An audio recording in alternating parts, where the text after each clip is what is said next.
Okay, never mind. Do you have Okay, this phone? so after we've gone through 3 different phones, we're gonna push through this and finish out. So, are you recording me over there too? Okay. Now I'm really stressed out. No.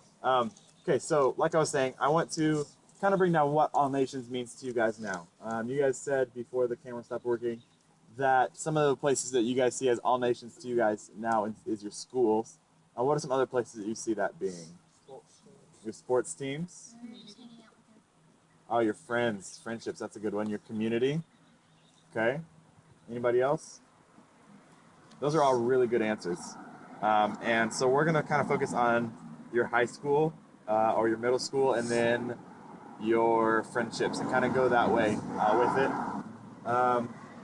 So what if, like I said, what if we substituted the word all nations for my high school?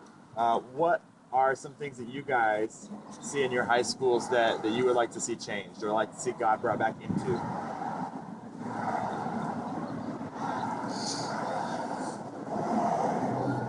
Oh, bullying. Yeah, definitely. Okay, pregnancies. It's real. The thing that I kind of thought of the best thing that I could think of was the prayer being brought back into school. Um, and that's hard because it's not something that staff can do. It's not something that the faculty there can do. But it's something that you guys can do. We have taken the way that we communicate with God out of the school system, and we wonder why the school system is having such a hard time. Yeah.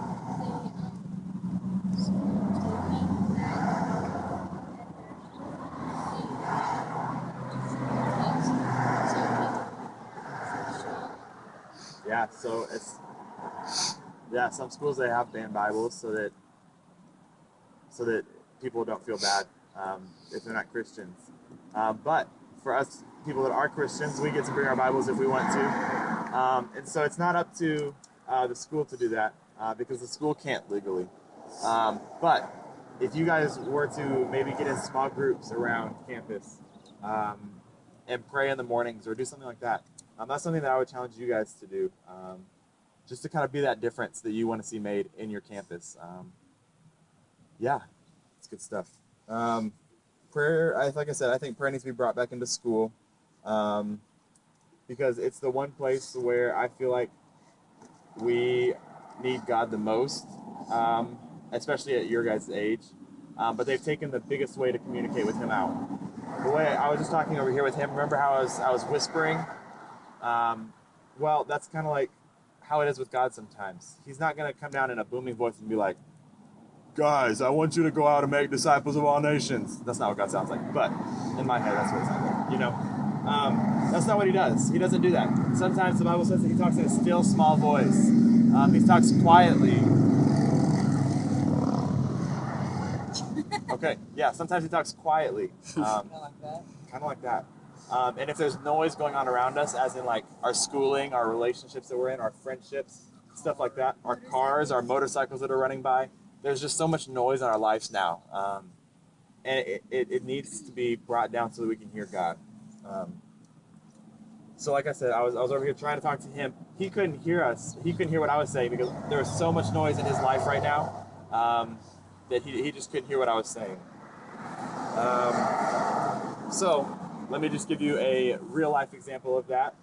Show you where I came from kind of and how that's kind of played out in my life. And that I had so much noise in my life that I didn't hear what God was saying to me. I graduated high school back in 2010, and I had applied to go to a university back in Tulsa where all my friends were going, and I just thought it was going to be so much fun, and I didn't talk to God about it.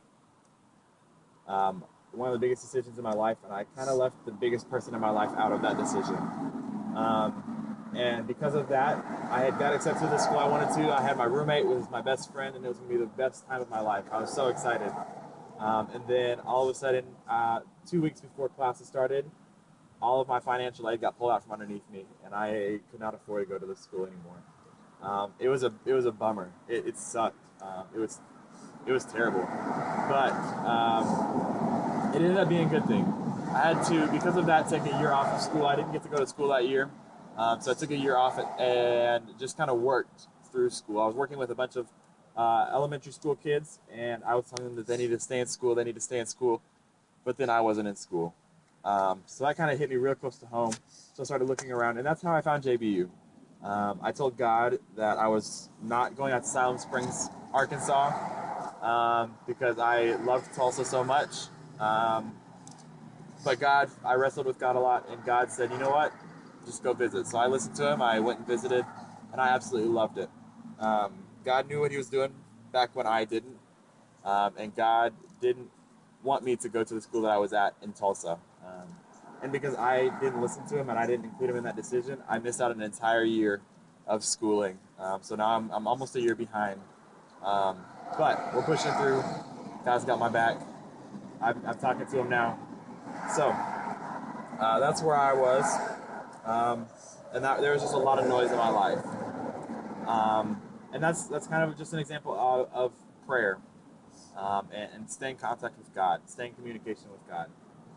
You have to take out a lot of noise sometimes. I was so caught up in having my best friend as my roommate, so caught up in having a bunch of friends at school, so caught up in going to a school that I would know people at, that the one thing that I really wanted was God wasn't there. And so with that, guys, if you're trying to make disciples of all nations, and your all nations right now is your schools, prayer is essential for that. You've got to go out and you've got to start these small groups. So that's something I'm going to challenge you guys with. I challenge you guys to go out and have little prayer groups with some friends before school, before classes even. Because people are going to see what's going on. People are going to see what you're doing, and they're going to want to know. And when they ask you why you're praying before school, you get the opportunity to say, this is why I do it, because I love God. And that's just something great. Now, the important thing to understand and to remember is, how does this happen really? Like, how do we go about doing that? Because high school can be brutal. Middle school can be brutal. But the very first verse in the Great Commandment says that disciples went to Galilee, to the mountains where Jesus had told them to go. So they went because Jesus told them to go. They were obedient to what he was saying. So if God is calling you to start a prayer group, if God is calling you to start a small group, be obedient. Listen to what he's saying. And again, the only time you can hear what he's saying is if you have all the noise in your life cut out and you're listening directly to him. And then the very last part, in verse 20, it says, and teach them to obey everything I've commanded you, and surely I am with you always to the very end of the age. Guys, God isn't going to leave us. He's a good dad. He's a good father. He's not going to just leave us out there on our own. Even when times get rough, even when people are going to start making fun of us because we are having prayer groups in our school, he's there with us. And if that's what he's called us to do, then that's what we need to do. What are some things... Actually, this is just a rhetorical question to get you guys thinking, so don't answer it. Think about the noise that's going on in your life right now. Is it your friendship? Is it your life at home with your family? What's keeping you away from your relationship with God? And then the next question is, how can you clear that up? How can you get rid of any unnecessary noise in your life so that you can better hear God's?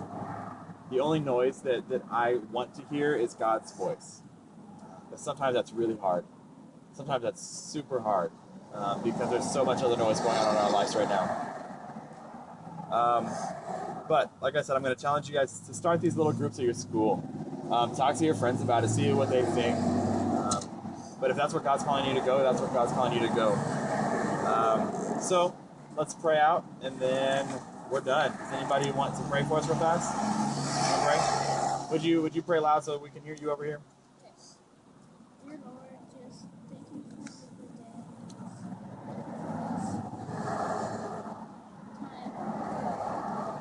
Time outside and just have the word about you.